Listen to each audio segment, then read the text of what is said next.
तर मित्रांनो, स्वागत आहे तुमचं नवीन ब्लॉग मध्ये. फायनली आपल्याला आपली कॅब भेटलेली आहे. आता आपण चाललो सोनप्रयागला. ऑलमोस्ट 1.5 ते 2 तास लेट आला, कारण ट्रॅफिक एवढा भयानक आहे की सगळी पब्लिक इकडे सुटले आहे. तर सगळेजण आज इकडे दर्शनासाठी येतात, तर गर्दीच गर्दी आहे. तर आता आपण निघालो आहोत. आता सोनप्रयागला जाऊन आपण बघूया काय सिच्युएशन आहे ते. जाता जाता मी तुम्हाला चांगले चांगले पहाड नजारे दाखवत राहीन. चला. गणपती बाप्पा मोरया. महादेव.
तर आता एक घेतला टी ब्रेक.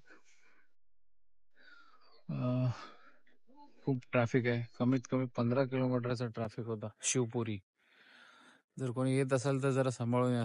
विकेंडला येऊ नका. बाकी नजारे तर एक नंबर आहेत बघण्यासारखे. तर असं समजलं की आता आपल्याला पोहोचायला कमीत कमी रात्रीचे 1-2 वाजतील आणि ट्रेकिंग सुरू करायचं 3:30 वाजता सकाळी. रात्री पण झोप नाही झाली आणि आता पण झोप नाही. आज रात्री पण झोप नाही. तर फार मुश्किल आहे. एक तर झोप कंट्रोल होत नाहीये, पण बघू काहीतरी मॅनेज करू. चलो.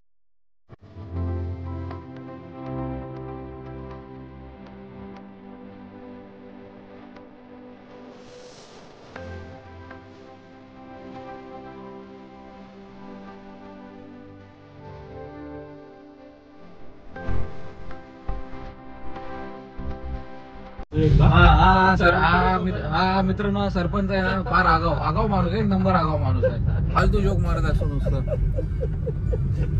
सरपंच गावचा मुखिया आहे. 4:30 वाजले.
वाजले 6:30 आणि आपण पोहोचलोय श्रीनगरला.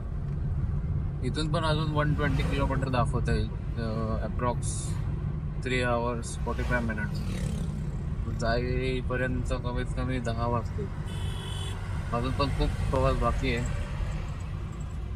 जाऊन आंघोळ करून फ्रेश होऊन थोडा वेळ आराम करून परत आपल्याला 2 वाजता उठायचं आहे. म्हणजे कालची रात्र पण झोप नाही, आजची रात्र पण झोप नाही. आणि त्याला ट्रेक करायचं आहे. खूप कठीण आहे. बघूया काय होतंय.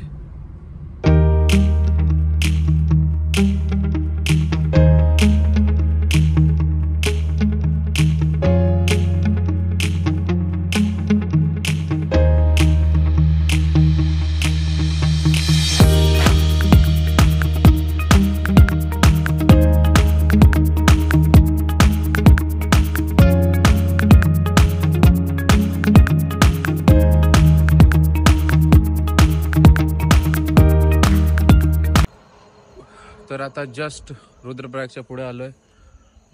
डिनर झालेला आहे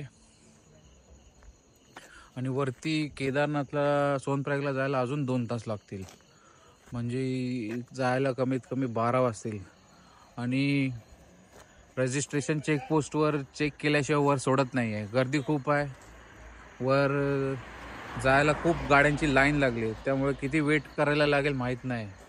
आणि काल रात्री झोप झाली नाही, खूप थकलोय. आज रात्री पण झोप होईल असं वाटत नाही आहे. कारण आता गेल्या सामान ठेवून लगेच कपडे चेंज करून ट्रेक स्टार्ट करायला लागेल. तर आपण उद्या दुपारपर्यंत कुठे वरती केदारनाथला पोहोचू. तर आता काय करायचं समजत नाही. बघूया, जाऊन चेकपोस्ट पहिले क्रॉस करू, मग डिसाईड करू कसं चढायचं काय ते. तो आता वाजले 1:30 आणि फायनली आपण आपल्या रिसॉर्टवर पोचलो आहेत. सोनप्रयाग पीके रिसॉर्ट, माकसन. दुपारी 2 वाजता निघालेलो, आत्ता पोचलोय. खूप भारी बेकार ट्रॅव्हल. माणसाचा जीव इथेच निघून जातो. केदारनाथ ट्रेक काय करणार. तुम्हाला दाखव, रिसॉर्ट पण किती हाईटवर आहे. अजून एवढं चढायचं आहे, बॅगा घेऊन. आणि आता परत आंघोळी करून ट्रेक स्टार्ट करायचं आहे. मग कसं क्या ट्रेक करेगा आदमी, हवा गोल्डूस. तर आपला व्लॉग इथपर्यंतच ठेवूया. चॅनलवर नवीन असाल तर प्लीज सबस्क्राईब करा. आता आपण थोड्या वेळात नवीन ब्लॉग सुरू करू केदारनाथ ट्रेकचा. प्लीज सपोर्ट करा. नवीन असेल तर सबस्क्राईब करा. बाय.